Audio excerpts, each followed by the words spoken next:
рукам телефон на все голоса говорит: пока, пора. И пальто на гвозде, шарф в рукаве и перчатки в карманах шепчут: подожди до утра, до утра. Но странный стук зовет дорогу. Может, сердце, может, стук в дверь.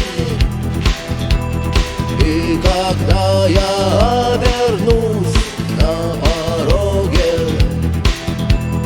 я скажу одно лишь слово: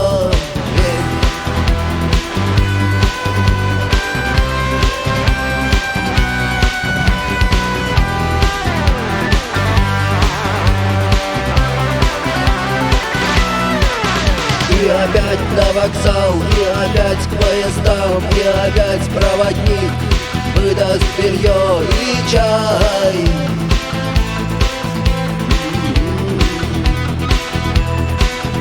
И опять не усну, и опять сквозь грохот колес мне послышится слово: